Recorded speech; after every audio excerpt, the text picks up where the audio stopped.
নমস্কার। আমি জ্যোতি সাহা। তো কেমন আছেন সবাই? আশা করছি সবাই অনেক অনেক ভালো আছেন। আমিও অনেক ভালো আছি। তো গুড আফটারনুন সকলকে। তো আজকে কী বার? আজকে হচ্ছে গিয়ে সোমবার আর 1 আগস্ট, না সরি ভুল বললাম, 1 সেপ্টেম্বর। তো আজকে আমি কিছু বিষয় বলবো আপনাদের কাছে, যে জন্য আমি এসেছি। তো বিষয়টা আপনারা বুঝতে পারবেন। তো কথায় আছে দুষ্টু লোকের মিষ্টি কথা। এই যে জাত, ধর্ম, সেবা সব কিছুর সঙ্গে কিন্তু একটা সংযোগ আছে, তাই না? তো কথাটা বলতে গেলে আপনাদেরকে মন দিয়ে আমার কথাগুলো শুনতে হবে, তাহলে বুঝতে পারবেন যে আমি কি বোঝাতে চাইছি আপনাদেরকে। তো কিছু কিছু মানুষ আছে যারা এই জাতি ধর্মকে খুব প্রাধান্য দেয়। হিন্দু ধর্ম, মুসলিম ধর্ম, তারপর ধরুন কি বলে, আমি এই জাতি, ও উঁচু, আমি নিচু। সেই লোকটাই যখন হসপিটালে যায় না, যখন সে হসপিটালে ভর্তি থাকে, তখন সে কি বলে, ডাক্তারবাবু আমাকে বাঁচান, আমাকে বেস্ট ট্রিটমেন্টটা দিন, আমি যেন তাড়াতাড়ি সুস্থ হয়ে যেতে পারি, আপনি যেটা বলবেন আমি সেটা করব।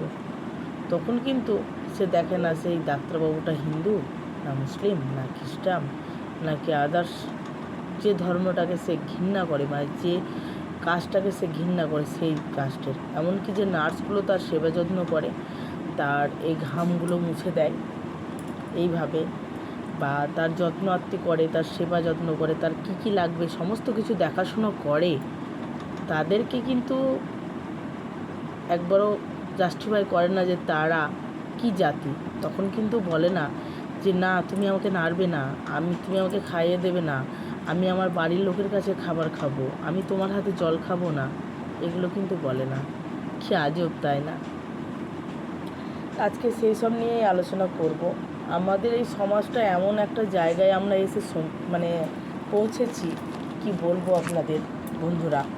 এই সমাজে আমরা বাস করি, সমাজটা অনেক উন্নত হয়েছে, যুগ উন্নত হয়েছে, কিন্তু সত্যি কি আমাদের ব্রেন আদৌ উন্নত হয়েছে? এখনও কিন্তু আমরা সেই প্রাচীন যুগেই পড়ে আছি। তা না হলে এত মারপিট, এত হানাহানি কিসের জন্য?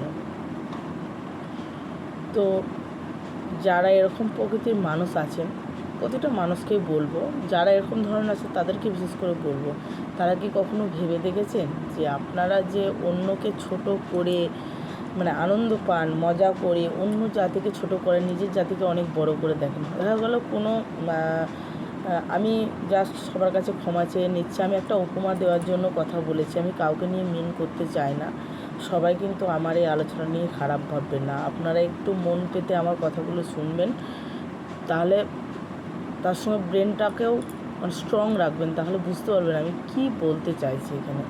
তো তারা কি করে, ধরুন ওটা একটা ব্রাহ্মণ, বৈষ্ণব, যেগুলো উঁচু কাস্ট আর কি, যারা, তাদেরকে গিয়ে আমরা পুজো করাই, তাদেরকে সম্মান করি, তারা নিজেকে না ভগবান ভাবতে শুরু করে। আর ভুলটা আমাদের এখানে, ভগবান ঈশ্বর একজনই আছেন। তো সেটা ভাবা ভুল।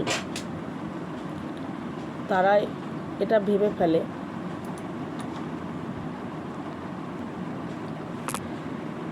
তো এগুলো আপনারা কখনোই ভেবে দেখেন না। আমি বলবো যখন রাত্রে ঘুমাবেন তখন একবার চিন্তা ভাবনা করবেন, এই যে আমি একটা মানুষকে ছুতে ঘেন্না করছি, এই মা আমার বাড়িতে এসে বসেছি, বাপরে আমার সমস্ত কিছু হয়ে গেল, একে আমি ছেবো না। বা কিছু কিছু মানুষ আছে আবার ছোঁয়াছুঁয়ি করে না, তারা আবার কি করে, যারা নিচু কাস্ট হয় তাদেরকে এমন মিন করে ছোট করে কথা বলে, মনে হয় যেন কী বলবো, তাদের থেকে বড় জাতি আর কেউ কিছু নাই। সে এত পুণ্য করেছে আগের জন্মে যে সে এরকম একটা পরিবারে জন্মেছে, তার জন্য সে প্রচুর গর্বিত। অ্যাকচুয়ালি সে মুখে বলে গর্বিত, কিন্তু ভেতর থেকে তার যে কথাগুলো বের হয় সেগুলো হলো অহংকার। তার গর্ব না, তার এটা অহংকার যে সে একটা বড় ফ্যামিলিতে জন্মেছে। সে একটা বড় ফ্যামিলিতে জন্মেছে। তো আমি তাদেরকে বলবো, তাদের উদ্দেশ্যে আজকে আমার কথা, একবার হসপিটালে যান না, একবার অ্যাডমিট হয়ে দেখুন, একবার অসুস্থ হয়ে দেখুন। ব্লাড যখন লাগবে সে ব্লাডের ওপরে কি লেখা থাকে, যে মানে কি ব্লাড গ্রুপ লেখা থাকে? থাকে না, সরি ভুল বললাম, কি ব্লাড গ্রুপ না, মানে কোন ধর্মের ব্লাড গ্রুপ লেখা থাকে? থাকে না। কোন কাস্টের ব্লাড গ্রুপ লেখা থাকে?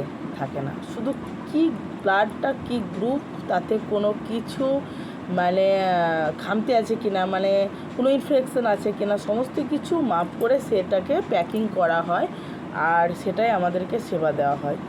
সেই হসপিটাল থেকে সেই লোকটা বাড়ি ফিরে এসে কোথায় যায়? গঙ্গা স্নান করতে। সে গঙ্গা স্নান করতে এসে পুজো দিয়ে বলে, ঠাকুর আমার খুব অন্যায় হয়ে গেছে, আমি হসপিটালে ছিলাম, আমি বহু মানুষের হাতে জল খেয়েছি, আমাকে মানে ছুঁয়েছে, আমাকে খাইয়ে দিয়েছে, আমাকে মাফ করো, তোমাকে আমি পুজো দিতে পারিনি। ঠাকুর শুনবে? ঠাকুর শুনবে কথাগুলো? শুনবে না।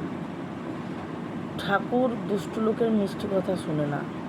যারা মানুষকে ভালোবাসতে পারে না তারা কোনোদিন ঠাকুরকেও ভালোবাসতে পারে না, তারা আল্লাহকেও ভালোবাসতে পারে না, তারা গডকেও ভালোবাসতে পারে না। তারা শুধু নিজেকে ভালোবাসে, নিজেকে ভালোবাসে, কারণ তারা নিজের ভালো ছাড়া কারোর ভালো তারা বোঝে না। এই মানুষগুলোর কথা বলছি। এই মানুষগুলো হয়তো কারো মা, কারো বাবা, কারো ভাই, কারো বোন, প্রত্যেকটা সংসারে একটা করে এক পিস করে আপনি পাবেন, লেগ পিসের মতন এক পিস মানে দু পিস সামনে থাকবেই। এইসব মানুষগুলোর কাছ থেকে আপনারা এড়িয়ে চলবেন। এইসব মানুষদের সঙ্গে আপনারা মেপে কথা বলবেন। যদি দেখেন যে তাদের সঙ্গে আপনারা আষ্টে পৃষ্ঠে জড়িয়ে আছেন, আপনার জীবন অতিষ্ঠ করে তুলছে, আমি বলবো সেই জায়গাটা ত্যাগ করুন। হোক সে নিজের, তার মতন আত্মীয়র আপনার দরকার নেই। যাদের জন্য আপনি বাড়িতে একটা নিজস্ব অন্য কাস্টের বন্ধুকে বেড়াতে নিয়ে আসতে পারেন না, অথচ আপনার বিপদে সেই বন্ধুটা প্রচুর পরিমাণে করেছে, প্রাণপাত করে দিয়েছে, অথচ তাকে আপনি বাড়ি এসে এক কাপ চা খাওয়াতে পারেন না। কী দরকার এমন ফ্যামিলির? অথচ সেই সময় সেই লোকই বলেছে, আমি কোথায় টাকা পাবো, বন্ধু বান্ধবের কাছে চা। আজকে সে বড় গর্ব করছে, আমি তোর মা, আমি তোর ভাই, আমি তোর বোন, আমি তোর বাবা, আমি তোর আত্মীয় স্বজন এটসেট্রা, তাকে দাম দেব নাকি যারা মানুষকে ভালোবাসে তাদের দাম দেব? একবার ভেবে দেখবেন বন্ধুরা। তো আমি তো একটা কথাই বলি যে আমার জীবনে যেগুলো ঘটেছে আমি সেগুলোই বলি। আমি সবার মতো এতটাও জ্ঞানী নই। আমার সঙ্গে যেগুলো ঘটেছে সেই দামগুলো দিয়েই আমি কিন্তু আপনাদের সমস্যার সমাধানের চেষ্টা করি। এমনটা আমার সঙ্গে যেটা ঘটেছে সেটা যেন আপনার সঙ্গে না ঘটে, আমি সেটাই চাইব। তো কিছু মানুষ আমি দেখেছি, ইদানিং দেখেছি যে খুব হেয় প্রতিপূর্ণ করে কথা বলে, ছোট করে কথা বলে। আমি বলি, নিচে যাকে বড় বলে বড় সেই নয়, লোকে যাকে বড় বলে বড় সেই হয়। সেটা আমার কথা নয়, সেটা কবি বলে গেছে। তো আজকের আলোচনার বিষয় আমি আপনাদেরকে নিশ্চয় বোঝাতে পেরেছি। তো এই জাতি আর ধর্ম, তার সঙ্গে সেবা, সবটাকে এক করতে গেলে আপনাকে মানুষ হতে হবে। আগে মানুষ হন, তারপরে পুজোর জায়গায় গিয়ে বসবেন। আপনি কি মনে করেছেন বড় আয়োজন করে লোকজন ডেকে ঢাক ঢোল পিটিয়ে পুজোর আয়োজন করেছেন, মসজিদে অনেক লোকজনকে খাইয়ে আল্লাহর নামে সেবা করছেন? সব বিফলে যাচ্ছে যদি না আপনি মানুষকে ভালোবাসেন। অনেক মানুষ আবার দেখেছি ট্রোল করে, কেউ যদি কোনো কিছু নিয়ে ভিডিও বানায় বা হয়তো তার সেটা ভালো লাগে, সেটা নিয়ে মানুষের ট্রোল করে। কেন রে ভাই? তার পিছনে আমার পড়ে থাকার কি দরকার? সে তার মতো থাকুক না, তার মতো সে থাকুক না। আমি আমার মতো করি, তার থেকে আরও ভালো কিছু করার চেষ্টা করি। অলরেডি তারটা বসে যাবে, আমারটা উঠে যাবে। কেন অন্যকে নিয়ে আমি রোস্ট করব? কথাগুলো কি ভুল বলছি? আমি তাকে নিয়ে কেন আমি রোস্ট করব? তার মধ্যে ওই কন্টেন্টটা আছে, সে করেছে, আমি আরও ভালো কন্টেন্ট করি। এবার বলি ছোট পোশাকের কথা। অনেকে বলে ছোট পোশাক করে ভিডিও বানায়, অনেক কিছু বলে, নাকি সোশ্যাল মিডিয়াটা নোংরা জায়গা হয়ে যাচ্ছে। আরে বাবা, সোশ্যাল মিডিয়া যখন ছিল না তখন কি কেউ ছোট পোশাক পরেনি? ওই 2-4টা লোককে ধরে ধরে পানিশমেন্ট দিলে আমরা এই সমাজটাকে বদলাতে পারবো? আগে নিজেকে বদলাই। আমি নিজে কি? আমি তো তাকে নিয়ে সমালোচনা করছি। আমি কি নিজে খুব ভালো? আমার নিজের কোন জায়গায় খামতি আছে সেটা আগে আমাকে খুঁজে বার করতে হবে। আমি যদি তার থেকে আরও ভালো কিছু করতে পারি, সে অলরেডি বসে যাবে, তাকে নিয়ে আমাকে রোস্ট করতে হবে না। এই কথাগুলো আগে মাথায় রাখবেন। তো আজকের মতন ভিডিওটা আমি এখানেই শেষ করছি। ভিডিওটা অনেক বড় হয়ে গেছে। তো আজকের বিষয়টা বুঝতে পেরেছেন, আর কী করতে হবে সেটাও আমি বলে দিয়েছি অলরেডি। তো আজকের মতন ভিডিওটা আমি এখানে শেষ করছি। সবাই ভালো থাকবেন, সুস্থ থাকবেন। থ্যাংক ইউ সবাইকে।